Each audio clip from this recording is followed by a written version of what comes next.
अस्सलाम वालेकुम everyone, welcome to नसीब कोड स्टूडियो, जहां आप सीखते हैं आईटी एंड सीएस के स्किल्स बिल्कुल इजी एंड प्रैक्टिकल वे में।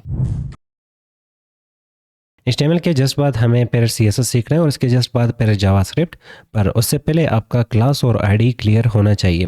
तो क्लास और आईडी एक स्पेशल टाइप एट्रीब्यूट्स होते हैं HTML में, और ये हम किसी भी एलिमेंट के साथ ऐड कर सकते हैं। कुछ ऐसे एट्रीब्यूट होते हैं जो स्पेसिफिक एलिमेंट्स के लिए बनाए गए होते हैं, पर क्लास और आईडी हम किसी भी एलिमेंट के साथ यूज़ कर सकते हैं। और यही एट्रीब्यूट्स होते हैं किसी भी एलिमेंट को आइडेंटिफाई करना, ताकि उसके ऊपर हम स्टाइल अप्लाई कर सकें या तो फिर जावास्क्रिप्ट अप्लाई कर सके। तो स्टाइलिंग के लिए और जावास्क्रिप्ट के लिए हम आईडी और क्लास का सबसे ज़्यादा यूज़ कर रहे होते। और बात करते हैं यहाँ पे आईडी की। आईडी का सिंपल मतलब होता है आइडेंटिटी। आप एग्जांपल इसका यूँ भी समझ सकते हैं, जैसे कि डेली लाइफ में कोई भी शख्स किसी भी कंट्री में अगर रहता है तो उस कंट्री का आइडेंटिटी कार्ड उस शख्स के पास होता, जिसके थ्रू उस शख्स को जाना जाता है या आइडेंटिफाई किया जाता। सेम इसी तरह व्हीकल्स होते हैं, जैसे कि बाइक या तो फिर कार्स। तो कार्स के पास उसका नंबर प्लेट होता और वो नंबर प्लेट हमेशा यूनिक होती है। तो कार्स के लिए जो चालान वगैरह किया जाता वो उनके नंबर प्लेट के बेस पे, नंबर प्लेट्स का जो भी नंबर होता है वो यूनिक होता है, तो चालान काटा जाता। तो वो वही स्पेसिफिक कार के लिए या तो फिर बाइक के लिए होती है। और यही सेम रूल्स HTML में बनाए गए हैं। तो जिस एलिमेंट को भी आपको टारगेट करना है और एलिमेंट को आपने आइडेंटिफाई करना है, यूनिक बनाना है, तो आप उस एलिमेंट को आईडी दे सकते हैं। तो एक सिंगल एलिमेंट के पास एक सिंगल आईडी ही हो सकती है। आपने एलिमेंट को मल्टीपल आईडीज़ नहीं देने, आईडीज़ को कभी भी आप रिपीट नहीं कर सकते। एक सिंगल एलिमेंट के पास एक सिंगल आईडी, जैसे कि आपके पास एक सिंगल आईडी कार्ड है उस कंट्री की जिस कंट्री में आप रहते, आपके बाइक का एक सिंगल नंबर होता है जो भी बाइक आपके पास है। सेम इसी तरह एक सिंगल एलिमेंट के पास एक सिंगल ही आईडी होती है, और उसी आईडी के थ्रू उस एलिमेंट को आइडेंटिफाई किया जाता या तो फिर टारगेट और सेलेक्ट किया जाता। और वो वाली जो आईडी है वो किसी और एलिमेंट के लिए आपने कभी भी रिपीट नहीं करना। एग्जाम्पल के फॉर्म में यहाँ पे एक पैराग्राफ रखा गया है और इस पैराग्राफ को एक आइडेंटिटी दी गई है, और उस आइडेंटिटी का नाम है इंट्रो। और ये वाली जो नाम है ये किसी और पैराग्राफ में किसी और एलिमेंट में हमने कभी भी रिपीट नहीं करना। किसी और एलिमेंट को हम कोई और नाम का आईडी दे सकते, पर ये सेम आईडी यहाँ पे फिक्स हो चुका है और इस पैराग्राफ को हमेशा जाना जाएगा इस वाले आईडी से। अब यूनिक स्टाइलिंग के लिए या तो फिर यूनिक जावास्क्रिप्ट अप्लाई करने के लिए किसी भी एलिमेंट पे, उसके लिए हम आईडी का यूज़ करते। पर क्या हो अगर हमने एलिमेंट्स को ग्रुप करना है, जैसे कि डेली लाइफ में आपने देखा होगा कुछ लोग जा रहे हैं, उन्होंने एक जैसे कपड़े, एक जैसे जूते और सारा जो आउटफिट है वो एक जैसे उनका रहता। तो उस टाइप की चीज़ों के लिए हम क्लास का यूज़ कर सकते हैं।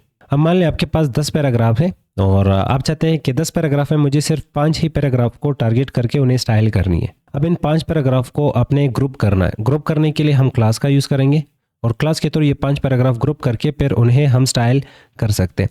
जैसे कि डेली लाइफ में स्कूल होते हैं और स्कूल में बहुत सारे स्टूडेंट्स, और हर स्टूडेंट के पास उनकी खुद की आईडी होती है और वो आईडी यूनिक होती है। पर डिफरेंट टाइप के आईडीज़ के साथ ये जो स्टूडेंट है ये एक सिंगल क्लास में और सेम क्लास में आपको मिलेंगे। जैसे कि मान लें आपने एक क्लास बना लिया और एक और क्लास बना लिया। एक क्लास का नाम आपने यहाँ पे रखा WD। इस क्लास में वेब डेवलपमेंट पढ़ाया जा रहा, तो ये फर्स्ट क्लास है। और ये सेकंड क्लास है जिसमें पाइथन और प्रोग्रामिंग पढ़ाया जा रहा है। अब मान लें एक स्टूडेंट है जिसका रोल नंबर 101 है, जिसकी आईडी 101 है, वो इस वाली क्लास में पहले से मौजूद है, पर वो चाह रहा है कि मुझे इस क्लास में भी बैठना है। तो एक सिंगल स्टूडेंट मल्टीपल क्लासेस में बैठ सकता। और HTML में भी हम एलिमेंट्स को टारगेट करने के लिए सेम प्रोसेस का यूज़ कर सकते कि एक सिंगल एलिमेंट के पास मल्टीपल क्लासेस भी हो सकते। एक क्लास के थ्रू कुछ आ रहा होगा, दूसरी क्लास के थ्रू कुछ और आ रहा होगा, तीसरी क्लास के थ्रू कुछ और आ रहा होगा। तो एक एलिमेंट के पास 3 डिफरेंट टाइप के क्लासेस होंगे, 4 डिफरेंट टाइप के क्लासेस होंगे, 5 डिफरेंट टाइप के क्लासेस होंगे, वो भी सेम टाइम में। तो मल्टीपल क्लासेस हो सकते हैं एक सिंगल एलिमेंट के पास। और यहाँ पे वापस हमें पैराग्राफ का एग्जांपल दिया गया है, जैसे कि इस पैराग्राफ को एक क्लास मिलता है और उस क्लास का नाम है हाईलाइट। इसका मतलब कि इस पैराग्राफ का जो कंटेंट है उसे इस क्लास के थ्रू हाईलाइट किया गया है या तो फिर स्टाइल किया गया है। और दूसरे पैराग्राफ में हमें वापस यहाँ पे क्लास दिख रही होगी और वही सेम क्लास यहाँ पे रिपीट हो रहा है, क्योंकि क्लासेस को हम रिपीट कर सकते हैं क्लास के थ्रू ही, तो हम एलिमेंट्स को ग्रुप करते। पर यहाँ पे तो इस वाले क्लास के थ्रू ये दोनों एलिमेंट्स ग्रुप किए गए, पर इस वाले पैराग्राफ के पास एक और क्लास भी है। तो क्लास में जब भी आपको स्पेस दिख जाती है तो इसका मतलब ये वाला जो एलिमेंट है इसके पास ये एक क्लास आ रही है और सेम एलिमेंट के पास ये दूसरी क्लास आ रही है। तो इस वाले पैराग्राफ के पास इस वक्त 2 क्लासेस मौजूद है। यहाँ पे मैंने 7 इमेजेस इंसर्ट किए हैं और इन इमेजेस के थ्रू ही हम आईडी और क्लास को समझने वाले। तो सबसे पहले ये वाले जो इमेजेस हैं वेबसाइट के ऊपर बहुत बड़े दिख रहे, तो इनके साइजेस कंट्रोल करने के लिए हेड सेक्शन के जस्ट इनसाइड हमने यहाँ पे स्टाइल लिखनी है। तो स्टाइल एलिमेंट का यूज़ करके हम CSS लिख रहे होते, तो यहाँ पे टॉप में एक कमेंट यूज़ करते, वी आर यूजिंग CSS। ये CSS का एलिमेंट होता है। आगे पढ़ेंगे CSS कैसे यूज़ किया जाता, और CSS को हमने अच्छे से सीखना है। आगे हमारा फोकस होना चाहिए ID और क्लास पे। तो इन इमेजेस को हमने यहाँ पे विड्थ देना है, तो img लिख के और कहेंगे कि इनको विड्थ दिया जाए 200 px का और 200 पिक्सल्स का। वेबसाइट की तरफ चले जाएंगे तो सारे इमेजेस यहाँ पे नॉर्मल हो चुके होंगे। अब मान लें इन इमेजेस में से ये जो थर्ड वाली इमेज है इसे मुझे स्टाइल करनी है, इसे मुझे यूनिक बनाना है, अलग बनाना है बाकी इमेजेस से। तो इसी इमेज को हम यहाँ पे यूनिक आइडेंटिटी दे सकते हैं और ID दे सकते हैं। और क्लास और ID को नाम देते वक्त कुछ रूल्स को हमने फॉलो करना है, आगे सीखेंगे। फिलहाल इसे हमने ID नाम का एट्रीब्यूट देना है, और ID नाम के एट्रीब्यूट में हम यहाँ पे लिख लेते हैं समथिंग यूनिक, कि कुछ यूनिक इस वाले इमेज पे अप्लाई होने जा रहा है इस ID से, या तो आने वाला है इस ID के थ्रू इस वाले इमेज के पास। और ये वाला जो नाम है इसे हम यहाँ से Ctrl+C कॉपी कर दे। फिलहाल वेबसाइट के ऊपर आपको ये वाले जो इमेजेस है ये सेम दिखेंगे, क्योंकि ID के थ्रू सिर्फ हमने इसे ID दे दी, इसे आइडेंटिटी दे दी और यूनिक कर लिया। बाकी इमेजेस सेम और नॉर्मल आ रहा है, पर इस वाले इमेज के पास कुछ एक्स्ट्रा आ रहा है जिसे हम ID कह सकते हैं। अब इस ID के थ्रू हम इस वाले इमेज को टारगेट करेंगे। ID के लिए हमेशा पाउंड का सिंबल यूज किया जाता, तो जो नाम हमने कॉपी किया था वो यहाँ पे पेस्ट करेंगे और फिर लिखते हैं यहाँ पे बैकग्राउंड कलर रेड। पर जब भी आप कुछ इस टाइप का ID का नाम लिखते हो उसके आगे आपने CSS में हमेशा पाउंड का सिंबल यूज करना है। पाउंड सिंबल और हैश सिंबल का मतलब होता है कि ये एक ID का नाम है, और जिस एलिमेंट के पास भी ये ID होगी उसे बैकग्राउंड कलर रेड मिलने वाला। मान लो रिक्वायरमेंट कुछ यूँ आ जाती है कि हमने मल्टीपल एलिमेंट्स को एक जैसे स्टाइल देनी है, जैसे कि इस एलिमेंट को भी मुझे स्टाइल देना है, इसी एलिमेंट को भी स्टाइल देना है, इस एलिमेंट को भी स्टाइल देना है, और इस वाले एलिमेंट को भी हमने स्टाइल देना है। अब इन एलिमेंट्स को हमने स्टाइल देने के लिए इन्हें ग्रुप करना होगा, क्योंकि हमने इस पर वो चीज़ अप्लाई नहीं करना जो इस पर अप्लाई करना है, जो इस पर अप्लाई करना है। तो जिन एलिमेंट्स को हमने टारगेट करना है उन्हें ग्रुप करना होगा। ग्रुप करने के लिए हमने क्लास का यूज़ करना है। अब यहाँ पे जो भी ID हमने इस इमेज को दिया है ये वाला नाम हमने किसी और एलिमेंट के लिए रिपीट नहीं करना, पर हम रिपीट कर सकते हैं। अगर मैं इसे सिलेक्ट करता हूँ Ctrl+C कॉपी और यहाँ पे आके पेस्ट करूँगा, इसका मतलब img को और इस वाले img को सेम ID में हमने रखा है। इसके पास जो ID है वही सेम ID इसके पास आ रही होगी, इसके पास जो भी स्टाइलिंग इस ID से आ रहा होगा, जो भी जावास्क्रिप्ट इस ID से आ रहा होगा वही सेम जावास्क्रिप्ट और वही सेम स्टाइलिंग इस वाले एलिमेंट को भी मिलने वाला। पर ये हमने यहाँ पे रूल्स को ब्रेक कर लिया, क्योंकि ID का मतलब आइडेंटिटी और आइडेंटिटी यूनिक होती है, तो आपने मिसयूज नहीं करना ID का। अगर इस वाले इमेज को आपने ID देना है तो वो ID इसके साथ मिलता जुलता नहीं होना चाहिए, इसे आपने अलग और यूनिक बनाना है। जैसे कि मैंने समथिंग यूनिक और फिर 1, तो ID और क्लास के नाम के लास्ट में हम नंबरिंग भी यूज़ कर सकते। तो ये अलग नाम है और ये वाला नाम अलग आ रहा होगा। अब एलिमेंट्स को ग्रुप करते हैं, और ग्रुप के लिए हम एलिमेंट्स को यहाँ पे क्लास देंगे, और क्लास का नाम हम यहाँ पे रख लेते हैं। जैसे कि इसके थ्रू हमने एलिमेंट्स का बैकग्राउंड कलर चेंज करना है, तो मैं यहाँ पे लिख लेता हूँ BG रेड। अब जिस एलिमेंट के पास ये वाली क्लास होगी उसे बैकग्राउंड कलर रेड मिलने वाला। तो एक दफ़ा ये क्लास हम कॉपी करके ऊपर चले जाएंगे, और क्लास के लिए हमेशा डॉट का यूज़ किया जाता। अगर हम यहाँ पे कुछ इस टाइप का क्लास का नाम रखते, और ये वाली जो स्टाइलिंग यहाँ पे हमने इस ID पे अप्लाई किया, ये Ctrl+X कट करके यहाँ पे मैं पेस्ट करता हूँ, क्योंकि इस दफ़ा ये वाली जो स्टाइलिंग है ये मैं क्लास से अप्लाई करने जा रहा हूँ, और यही सेम स्टाइलिंग हमने मल्टीपल एलिमेंट्स को देना है, तो इसके लिए हमने यहाँ पे क्लास बना लिया। और क्लास के सामने आपको हमेशा डॉट मिलेगा। जब भी आपको डॉट मिले और फिर यहाँ पे नाम, तो समझ लेना ये एक क्लास का नाम है और ये एक ID का नाम है, क्योंकि इसके आगे पाउंड और हैश का सिंबल आ रहा है। अब जिस एलिमेंट के पास भी ये वाली क्लास होगी उसे बैकग्राउंड कलर रेड मिलने वाला। तो फर्स्ट एलिमेंट के पास बैकग्राउंड कलर रेड आ चुका है, और यही सेम चीज़ हम Ctrl+C कॉपी करते और इस एलिमेंट को भी देना था। तो एक एलिमेंट के पास एक क्लास और एक ID भी हो सकती, पर एक सिंगल एलिमेंट के पास एक सिंगल ID हो सकती है और मल्टीपल क्लासेस भी हो सकते हैं। अब वेबसाइट की तरफ चले जाएंगे तो 2 ऐसे एलिमेंट्स हैं जो कि ग्रुप में रखे गए हैं और उनको सेम स्टाइलिंग यहाँ पे दिया जा रहा है, और उसके लिए हमने यहाँ पे क्लास का यूज़ कर लिया। और यही सेम चीज़ हमने इस पर भी अप्लाई करना था और इस पर भी अप्लाई करना था, ताकि जो हमने सोचा था वही यहाँ पे हमें मिले। अब एक और क्लास बनाते हैं ऊपर, तो यहाँ पर मैं एक क्लास बनाने जा रहा हूँ जिसका नाम है बॉर्डर। अब अगर हमने कोई क्लास बनाई है और वो क्लास अब तक हमने किसी एलिमेंट को दिया नहीं है, तो ज़ाहिर बात है एलिमेंट्स हमें यहाँ पे नॉर्मल दिखेंगे, और ये बॉर्डर्स अभी तक किसी भी एलिमेंट पे अप्लाई नहीं हो रहे। पर ये बॉर्डर नाम का क्लास हम Ctrl+C कॉपी करते। कॉपी करने के बाद मैं चाहता हूँ ये जो दूसरा एलिमेंट है इसे बॉर्डर मिलने चाहिए, तो इसे देंगे क्लास। अब ये जो दूसरा एलिमेंट है इसके पास बॉर्डर्स आ चुके होंगे। अब मान लें इस वाले एलिमेंट को मुझे बैकग्राउंड कलर रेड भी देना है और इसे बॉर्डर भी देने। तो हमने ऑलरेडी 2 क्लासेस बनाए हैं, एक बैकग्राउंड रेड नाम का और दूसरा बॉर्डर नाम का। तो इस एलिमेंट के पास दोनों क्लासेस भी आ सकते हैं। चले जाएंगे यहाँ पे 4th वाले इमेज की तरफ। ये फर्स्ट, ये सेकेंड, ये थर्ड और ये 4th इमेज है, और इसे यहाँ पे क्लास देंगे और क्लास का नाम है यहाँ पे BG रेड। तो 4th एलिमेंट के पास बैकग्राउंड रेड आ चुका होगा, और स्पेस देके यहाँ पे लिख लेते हैं बॉर्डर। तो जब भी आप क्लास एट्रीब्यूट में पहला नाम देखोगे, फिर स्पेस देखोगे, फिर दूसरा नाम देखोगे, तो समझ लेना बीजी रेड स्पेस। तो इसका मतलब ये वाला जो नाम है ये दूसरे क्लास का आ रहा है। तो स्पेस से आप क्लासेस के जो नाम है उन्हें सेपरेट कर सकते हो। तो इस इमेज के पास दो क्लासेस आ रहे होंगे, एक बीजी रेड नाम का और दूसरा बॉर्डर नाम का। इसके पास बैकग्राउंड रेड भी है और बॉर्डर भी है। तो यहाँ पे देखेंगे बैकग्राउंड रेड और बॉर्डर दोनों इस एलिमेंट को मिल चुके हैं। तो एक सिंगल एलिमेंट के पास मल्टीपल क्लासेस भी हो सकते। क्लासेस की कोई लिमिट नहीं होती। आपको जितने भी स्किल सीखने हैं, आपके यहाँ किसी स्कूल में, एकेडमी में अगर 10 स्किल्स चल रहे हैं, आप चाहते हो कि ये 10 के 10 स्किल्स मुझे सीखने हैं और ये आप हो, तो आप 10 के 10 स्किल्स वाली क्लासेस में एडमिशन ले सकते हैं। तो सेम इसी तरह एलिमेंट्स को क्लास देते वक्त कोई लिमिट्स नहीं रहती। तो हम एक सिंगल एलिमेंट को मल्टीपल क्लासेस भी दे सकते, पर आईडी हमेशा एक होती है और वो एक आईडी हमेशा यूनिक होती है। आईडी और क्लास को जब भी हमने नाम देने हो तो ये कुछ रूल्स का हमने ख्याल रखना है और ये रूल्स आपके आगे भी बहुत हेल्प करेंगे। जब भी आप आगे प्रोग्रामिंग पढ़ रहे हो और वहाँ पे वेरिएबल्स को नाम दोगे तो ये रूल्स आपका वहाँ पे हेल्प कर रहे होते हैं और ये रूल्स वहाँ पे भी अप्लाई होते हैं।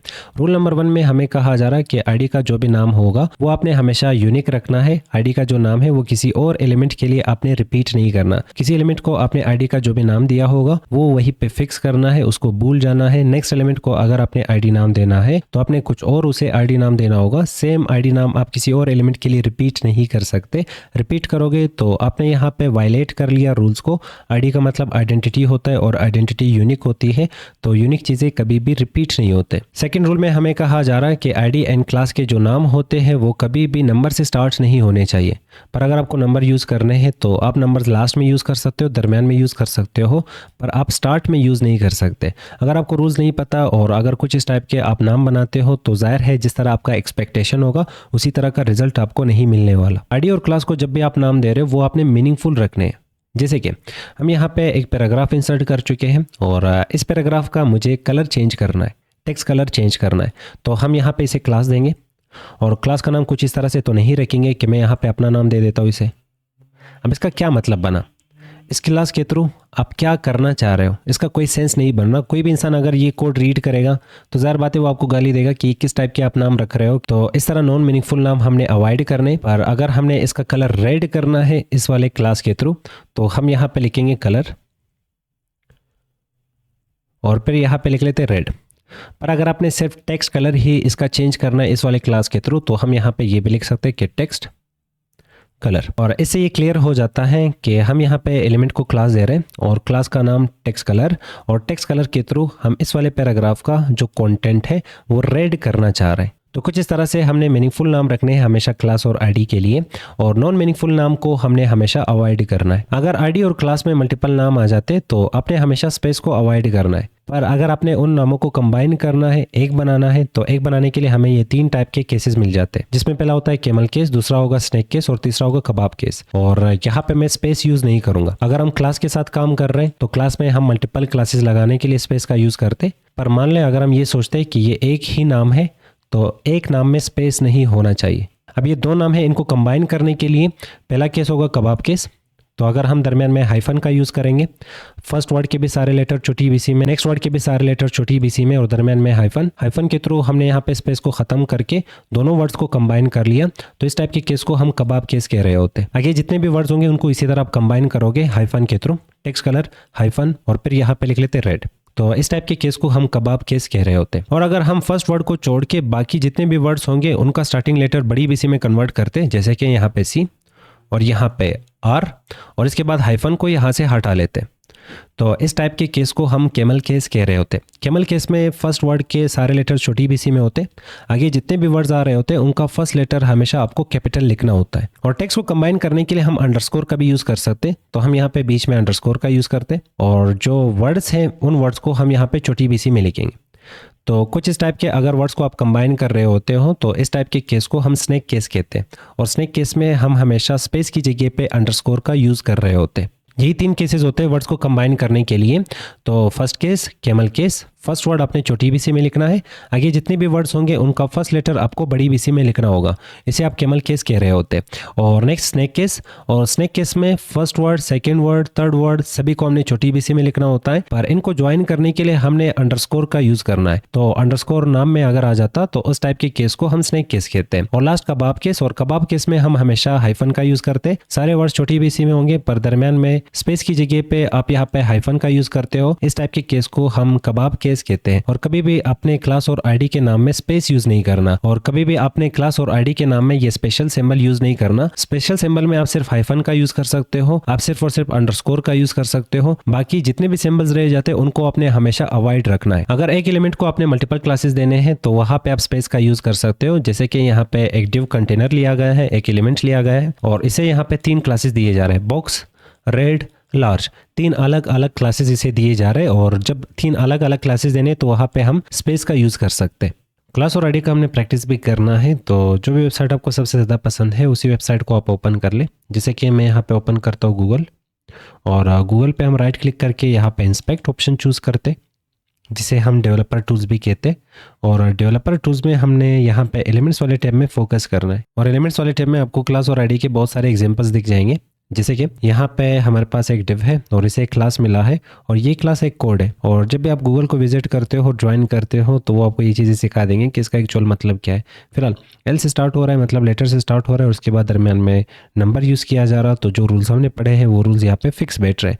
नीचे चले जाएंगे तो यहाँ पे इसे एक आईडी दी गई है और इस नाम की आईडी आप नीचे किसी और एलिमेंट के साथ कभी भी नहीं देखोगे, आईडी यूनिक होती है। और फिर यहाँ पे देखोगे तो ये एक एलिमेंट है और इस एलिमेंट के पास मल्टीपल क्लासेस आ रहा है।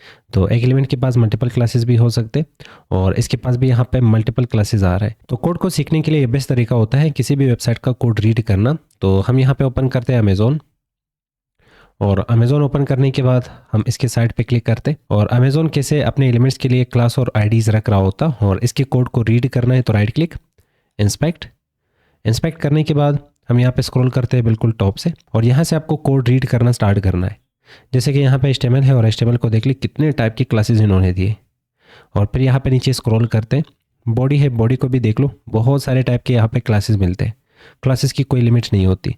फिर यहाँ पे एक्टिव एलिमेंट, इसे आईडी दी गई है कुछ इस टाइप का, इसे ज्वाइन किया गया है, स्पेस यूज़ नहीं किया जा रहा। जो रूल्स हमने पढ़े हैं वही रूल्स यहाँ पे यूज़ किए जा रहे हैं। जैसे कि यहाँ पे अंडरस्कोर का यूज़ किया गया है।